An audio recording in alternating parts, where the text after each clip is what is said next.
बिस्मिल्लाहिर्रहमानिर्रहीम। अस्सलामु अलैकुम। सीरतुन नबी बाब 53।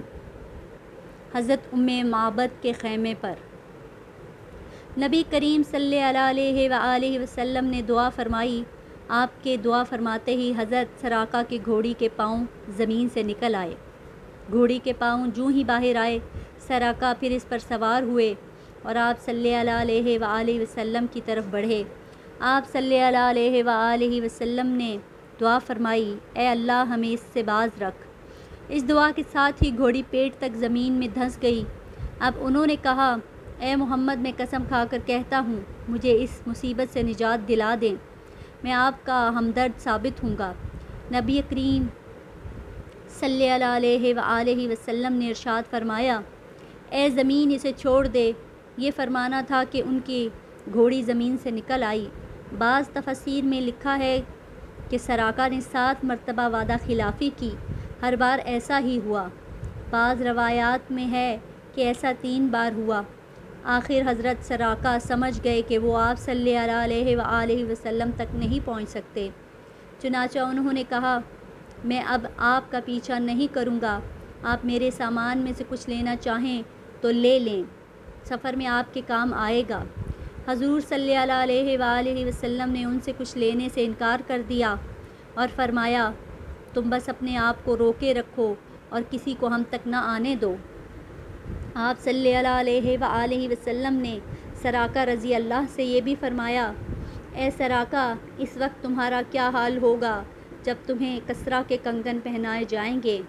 सराका वो ये सुनकर हैरान हुए और बोले, आपने क्या फरमाया? कसरा बादशाह के कंगन मुझे पहनाए जाएंगे? इरशाद फरमाया, हाँ ऐसा ही होगा। हज़रत सल्लल्लाहु अलैहि वसल्लम की हैरत अंगेज़ पेशन गोई थी, क्योंकि इस वक्त ऐसा होने का कतन कोई इम्कान दूर दूर तक नहीं था। लेकिन फिर एक वक्त आया कि हज़रत सराका रज़ी अल्लाह अन्हा मुसलमान हुए।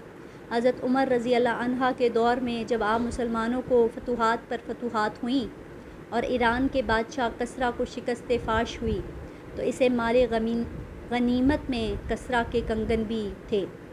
ये कंगन हज़रत उमर ने हज़रत सराका रज़ी अल्लाह अन्हा को पहनाए। और इस वक्त सराका रज़ी अल्लाह अन्हा को याद आया कि नबी करीम सल्लल्लाहु अलैहि वसल्लम ने हिजरत के वक्त इरशाद फरमाया था, ए सराका, इस वक्त तक तुम्हारा क्या हाल होगा जब तुम्हें कसरा के कंगन पहनाए जाएंगे। अपने ईमान लाने की तफसील सराका रज़ी अल्लाह अन्हा यूँ बयान करते हैं, जब रसूल करीम सल्लल्लाहु अलैहि वसल्लम हुनैन और ताइफ के मारकों से फ़ारिग हो चुके तो मैं उनसे मिलने के लिए रवाना हुआ। उनसे मेरी मुलाकात जाराना के मकाम पर हुई। मैं अंसारी सवारों के दरमियान से लश्कर के इस हिस्से की तरफ रवाना हुआ जहां आप सल्लल्लाहु अलैहि वसल्लम ने अपनी ऊँटनी पर तशरीफ़ फरमा थे। मैंने नज़दीक पहुंचकर अर्ज़ किया, ए अल्लाह के रसूल, मैं सराका हूँ। इरशाद फरमाया, करीब आ जाओ। मैं नज़दीक चला आया और फिर ईमान ले आया। हज़रत उमर सदीक़ रज़ी अल्लाह अन्हा ने कसरा के कंगन मुझे पहनाते हुए फ़रमाया था, तमाम तारीफ़ें उस ज़ात बारी ताला के लिए हैं जिसने ये चीज़ें शाही ईरान कसरा बिन हरमत से छीन ली, जो ये कहा करता था, मैं इंसानों का परवरदिगार हूँ। ये सराका नबी अकरम सल्लल्लाहु अलैहि वसल्लम से माफ़ी मिलने के बाद वापस पलटे और रास्ते में जो भी आप सल्लल्लाहु अलैहि वसल्लम की तलाश में आता हुआ उन्हें मिला, ये उसे ये कहकर लौटाते रहे, मैं इस तरफ ही होकर आ रहा हूँ, इधर मुझे कोई नहीं मिला। और लोग जानते ही हैं मुझे रास्तों में कितनी पहचान है। गर्ज़ इस रोज़ ये काफ़िला तमाम रात चलता रहा, यहाँ तक कि चलते चलते अगले दिन दोपहर का वक्त हो गया। अब दूर दूर तक कोई आता जाता नज़र नहीं आ रहा था। ऐसे में सामने एक चट्टान उभरी हुई नज़र आई। उसका साया काफ़ी दूर तक फैला हुआ था। हजूर अकरम सल्लल्लाहु अलैहि वसल्लम ने इस जगह पर पड़ाव डालने का इरादा फरमाया। हज़रत अबू बकर सिद्दीक़ रज़ी अल्लाह अन्हा सवारी से उतरे और अपने हाथों से जगह को साफ़ करने लगे। تاکہ آپ صلی اللہ علیہ وآلہ وسلم چٹان کے سائے میں سو سکیں۔ جگہ صاف کرنے کے بعد حضرت ابو بکر صدیق رضی اللہ عنہ نے اپنی پوستینیں وہاں بچھا دی اور عرض کیا، اللہ کے رسول یہاں سو جائیں، میں پہرا دوں گا۔ حضور اکرم صلی اللہ علیہ وآلہ وسلم سو گئے۔ ایسے میں حضرت ابو بکر صدیق رضی اللہ عنہ نے ایک چرواہے کو چٹان کی طرف آتے دیکھا، شاید وہ بھی سائے میں آرام کرنا چاہتا تھا۔ ابو بکر صدیق رضی اللہ عنہ فوراً اس طرف مڑے اور اس سے بولے، تم کون ہو؟ اس نے بتایا، میں مکہ کا رہنے والا ایک چرواہا ہوں۔ حضرت ابو بکر صدیق رضی اللہ عنہ بولے، کیا تمہاری بکریوں میں کوئی دودھ والی بکری ہے؟ جواب میں اس نے کہا، ہاں ہے۔ پھر وہ ایک بکری سامنے لایا، اپنے ایک برتن میں دودھ دوہا اور حضرت ابو بکر صدیق رضی اللہ عنہ کو دیا۔ وہ دودھ کا برتن اٹھائے آپ صلی اللہ علیہ وآلہ وسلم کے پاس آئے، جو کہ اس وقت سو رہے تھے۔ انہوں نے آپ صلی اللہ علیہ وسلم کو جگانا مناسب نہ سمجھا، دودھ کا برتن لیے اس وقت تک کھڑے رہے جب تک کہ آپ صلی اللہ علیہ وآلہ وسلم جاگ نہیں گئے۔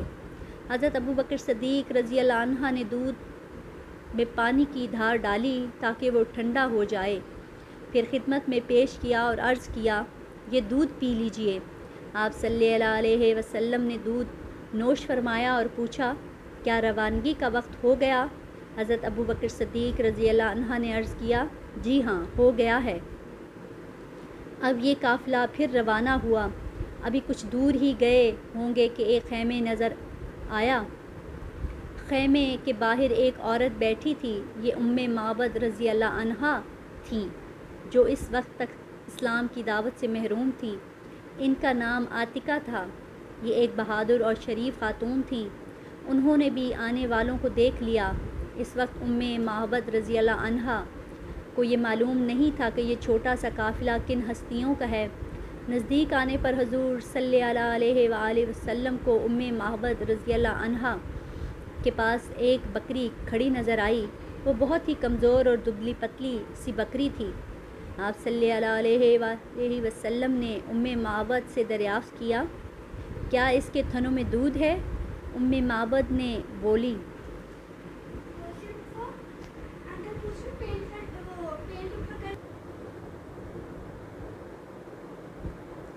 اس کمزور اور مریل بکری کے تھنوں میں دودھ کہاں سے آئے گا؟ آپ صلی اللہ علیہ وسلم نے ارشاد فرمایا، کیا تم مجھے اس کو دھونے کی اجازت دو گی؟ اس پر ام معبد رضی اللہ عنہا بولی، لیکن یہ تو ابھی ویسے بھی دودھ دینے والی نہیں ہوئی، آپ خود سوچئے یہ دودھ کس طرح دے سکتی ہے؟ میری طرف سے اجازت ہے، اگر اس سے آپ دودھ نکال سکتے ہیں تو نکال لیجئے۔ حضرت ابو بکر صدیق رضی اللہ عنہ اس بکری کو حضور اکرم صلی اللہ علیہ وسلم کے پاس لے آئے۔ حضور صلی اللہ علیہ وسلم نے اس کی کمر اور تھنوں پر ہاتھ پھیرا اور دعا کی، اے اللہ، اس بکری میں ہمارے لیے برکت عطا فرما۔ جو ہی آپ صلی اللہ علیہ وسلم نے یہ دعا مانگی، بکری کے تھن دودھ سے بھر گئے اور اس سے دودھ ٹپکنے لگا۔ یہ نظارہ دیکھ کر ام معبد رضی اللہ عنہا حیرت زدہ رہ گئیں۔